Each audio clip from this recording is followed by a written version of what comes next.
Juste avant de commencer la visite du site, nous avons droit à une magnifique présentation vidéo dans le petit musée, juste à l'entrée.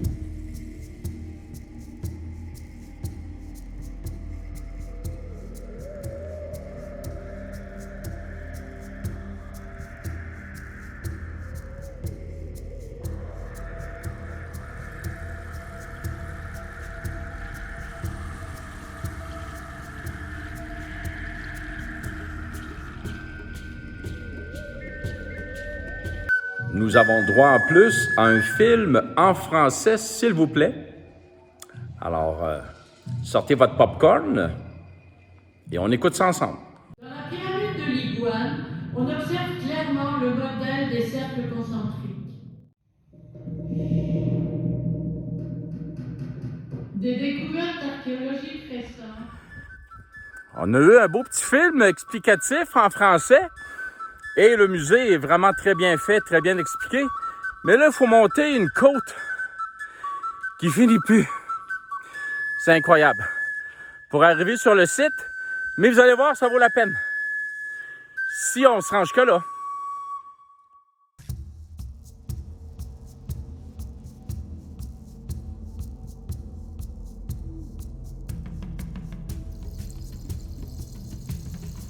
Nous allons maintenant visiter avec vous le site archéologique situé à 60 km de Guadalajara. Ce site est plus ou moins connu car il fut découvert en 1970 et sa reconstruction a débuté en 1999. Ce qu'il a de vraiment particulier, ce sont les pyramides en forme de spirale, en forme de cible. Il y en a une énorme au centre et 10 autres plus petites en font le tour.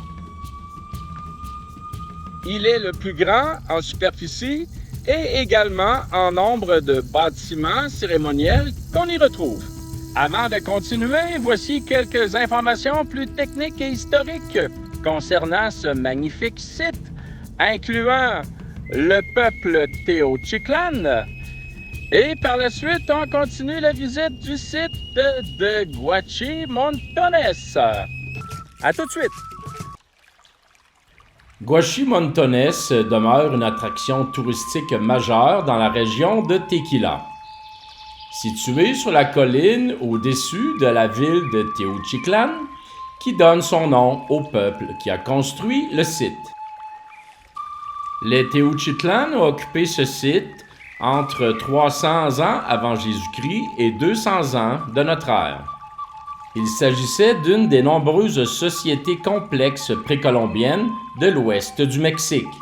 Ils occupaient les zones correspondant aux États mexicains modernes de Nayarit et de Jalisco. Le site est remarquable par ses places centrales circulaires et ses pyramides coniques. Ces structures inhabituelles sont uniques dans toute l'architecture mésoaméricaine et n'existent nulle part ailleurs dans le monde. Ce site aurait été, semble-t-il, un centre spirituel utilisé principalement pour les rituels honorant Aïkatl, le dieu du vent. Les bâtiments pyramidaux, appelés Guachimonton, sont en forme de cible composée de plusieurs éléments architecturaux distincts, construits un sur l'autre et qui consistent à une structure entière. Les pyramides circulaires sont censées être un cosmogramme qui représente la structure mythologique de l'univers. Un long poteau érigé au sommet des pyramides aurait possiblement servi à des cérémonies similaires à celles des voladores, les hommes-oiseaux, le tout jumelé au rituel de la danse de la chaîne, où des centaines, voire des milliers d'hommes, épaule contre épaule, dansaient sur une musique rythmée et répétitive dans un modèle circulaire. Avant de continuer la visite du site, voici une brève présentation du village de Teochiclan, se trouvant à proximité.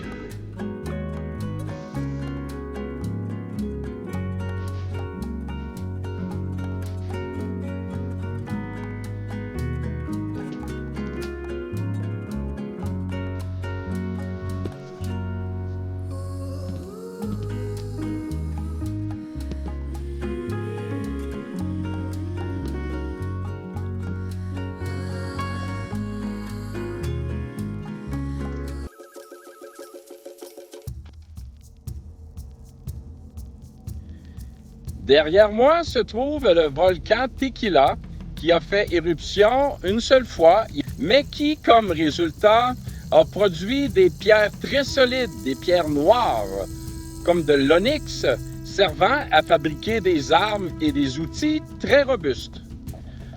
La formation des bâtiments circulaires en forme de spirale était, semble-t-il, inspirée des vents, des points cardinaux ainsi que des astres.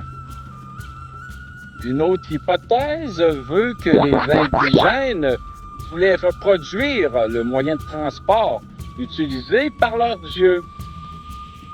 Je n'ai aucune idée à quel moyen de transport ils peuvent faire allusion.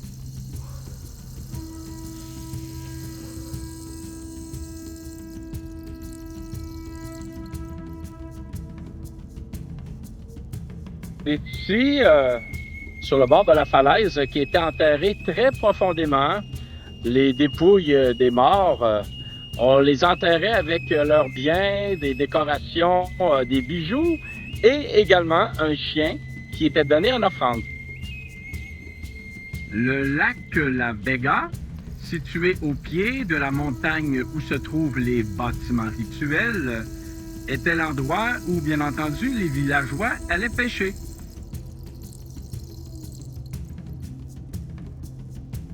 Là, je suis devant un jeu de pelote, mais c'est pas comme les jeux de pelote Maya ou de Zapotec.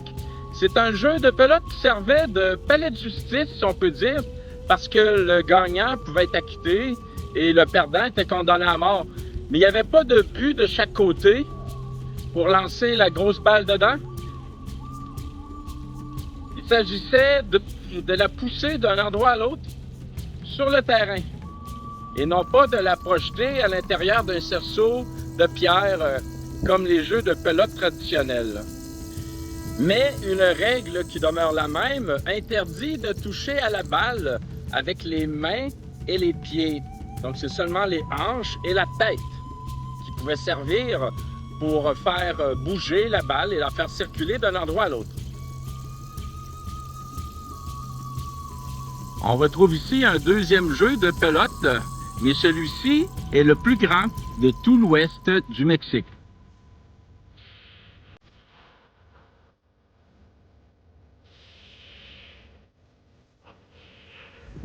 Nous sommes ici sur ce qu'on peut appeler le plateau. Alors, plus les gens habitaient haut, donc sur le plateau, plus ils avaient une classe sociale élevée dans la tribu. On peut donc faire un petit lien avec les résidents du plateau de Montréal et de la Haute-Ville de Québec, pour ceux qui connaissent l'endroit.